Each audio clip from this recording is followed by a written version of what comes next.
but they're not done trying. And now they've got a new vehicle to help them. An all-terrain vehicle, or quad bike, modified to clear buried mines. The mine-clearing ATV might not work very well, however. On or just before Tuesday, the Russian 58th Combined Arms Army sent a large assault force toward Mala Tokmachka on 20 motorcycles and 7 ATVs. Drones from the Ukrainian 118th Mechanized Brigade blasted the Russians, defeating the attack.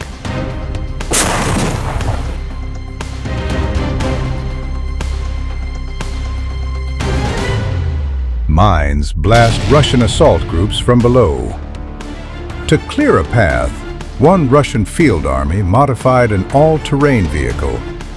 The town of Mala Tokmachka anchors Ukrainian defenses along the gray zone in southern Ukraine's Zaporizhia Oblast. Russian forces have been trying and failing to capture the village.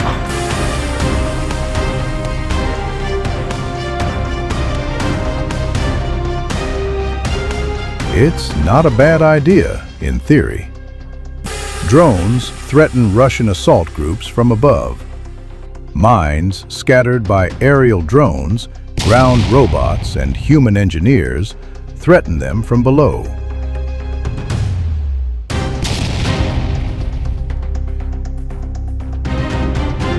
What's most notable about the Tuesday assault is what the retreating Russians left behind. Several ATVs with small metal plows fitted to their fronts and anti-drone radio jammers on their backs. The plow is an improvised minesweeper modification, according to analyst Moklasin. The idea, it seems, is that the modified ATVs could lead an assault column, scraping away mines to protect the trailing ATVs and bikes.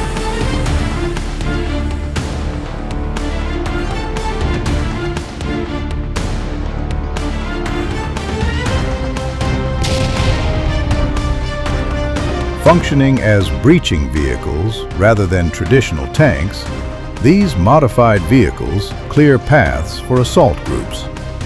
But even with all their piled-on protections, which usually include radio jammers, the breachers often succumb to the drones and mines they're designed to clear.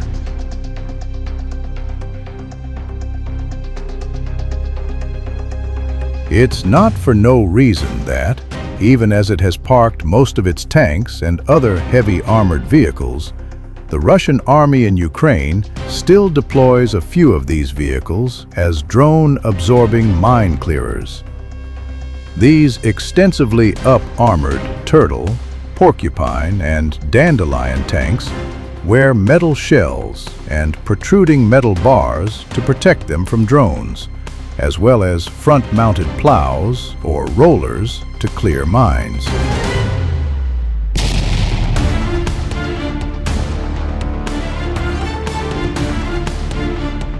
An ATV breaching vehicle is even more vulnerable.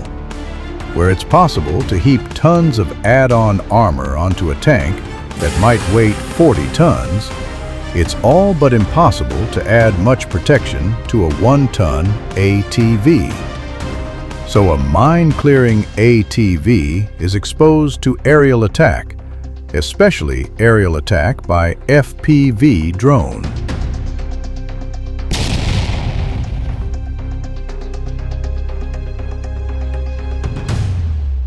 A new capability for clearing surface mines on paved roads isn't nothing, however.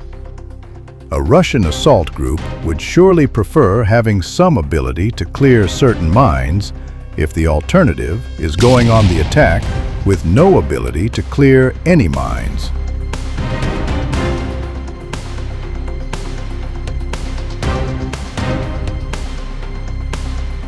Moreover, an ATV lacks the weight and power to dig large buried mines from soft earth, the way a purpose-built breaching vehicle can do. An ATV with a mine plow is restricted to roads, and the only mines it can safely clear are the lighter models that rest on the surface.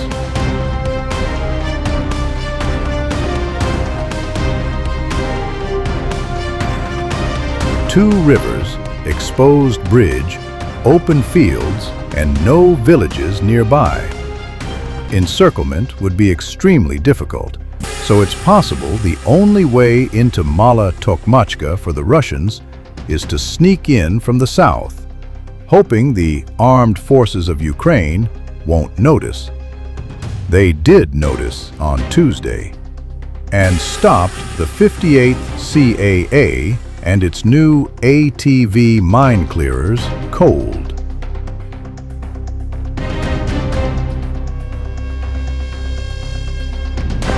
That small tweak to the 58th Combined Arms Army's order of battle didn't help the army crack Mala Tokmachka on Tuesday.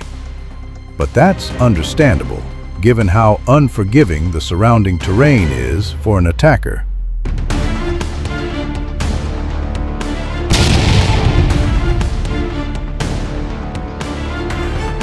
That breakdown is what is letting Ukraine fly its warplanes deeper and drop glide bombs on targets it could not have reached a year ago. The assessment comes from named Ukrainian sources with direct visibility into what is failing in Russia's air defense network, not from a tally of wreckage, but from the people watching the gaps open.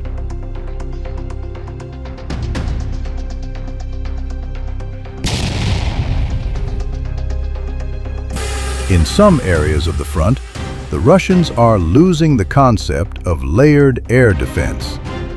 As Ukrainian drones and missiles pick off radars and launchers one by one, the layers that once covered each other thin out, leaving blind spots, and a sky that is a little less deadly for Ukrainian planes.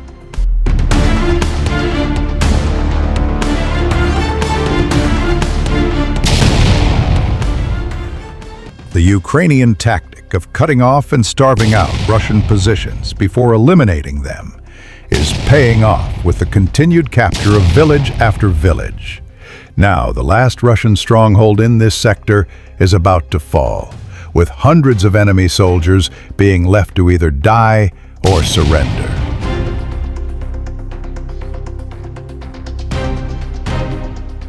Ukrainian forces in Sumy successfully exploit methodical maneuver warfare, pressing forward settlement by settlement to turn Russian positions into manageable targets. Rather than trading lives in costly frontal fights, Ukrainian commanders isolate enemy detachments, sever their supply lines, and then tighten the noose until those positions become untenable. Relentless air and drone strikes have exposed Russian units, leaving many undersupplied and unrotated for several weeks.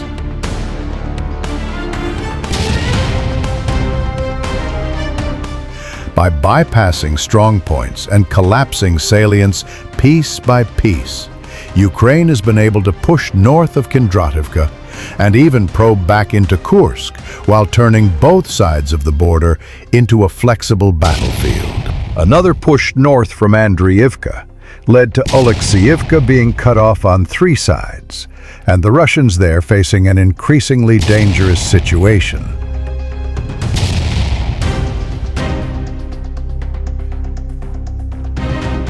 The encirclement is the result of coordinated Ukrainian maneuver, constant fire control, and persistent pressure, with Ukrainian units now executing flanking attacks to close lateral routes.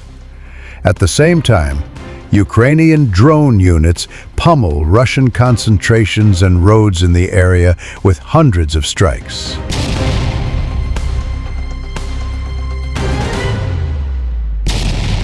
This denies the Russians any possibility of moving freely and degrades all reinforcement efforts.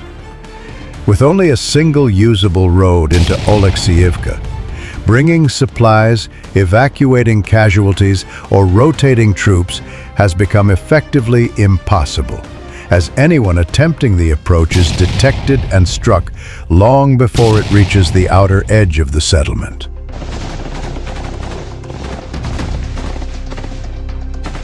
Russian soldiers on the ground now openly warn that Oleksivka is heading for the same fate as Kindrativka, unless the Russian command abandons the position rather than bury more troops there, as they report that the semi-encirclement is rapidly turning into a slaughter.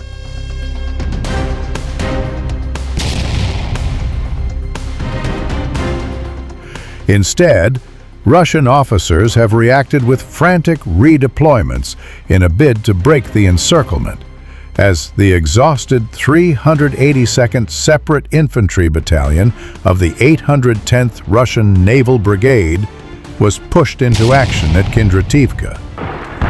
Supposed to mount a counterattack and relieve the pocket at Oleksivka, under normal strength, this formation would field roughly 1,000 soldiers. But under current conditions, it only musters close to 500.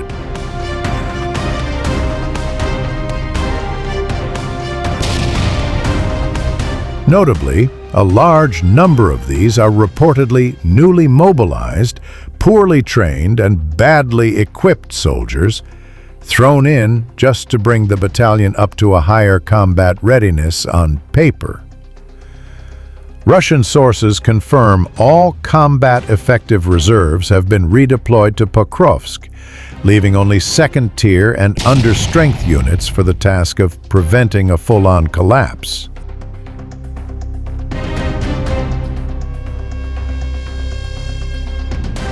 One Russian officer even reported they receive only older people, marginals, and simply not combat-ready recruits in poor physical condition. He added that to prevent desertion or the shooting of officers, they are constantly watched by military police and are only issued weapons right before combat missions, with ammunition limited to 2 magazines each.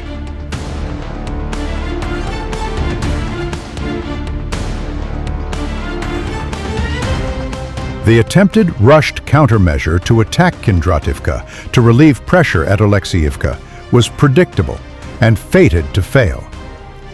Replacements arrived under fire, becoming immediate targets for Ukrainian drone and artillery assets, with exhausted Russian units unable to form coherent assault echelons. Rather than rescuing the encircled formations, these hurried moves only dramatically increased Russian casualty counts.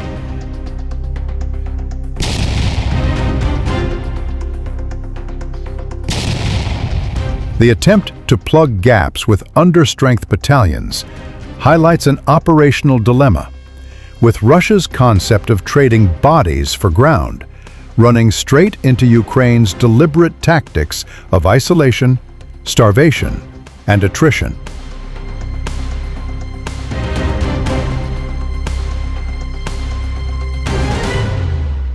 Overall, with the Ukrainians maintaining pressure by holding fire control over the approaches, continuing daily drone strikes, and refusing to be lured into costly frontal battles, Oleksiyevka's fate will mirror earlier Russian collapses in the area.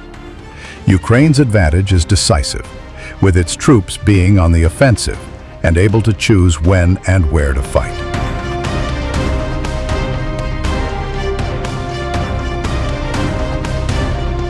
The fall of Oleksiyevka would fracture the western part of Russia's Sumy incursion, damage morale, and the remaining soldiers would either be captured or neutralized. This will jeopardize the nearby eastern salient and lead to repetition of the events, with the same catastrophic outcome for Russia.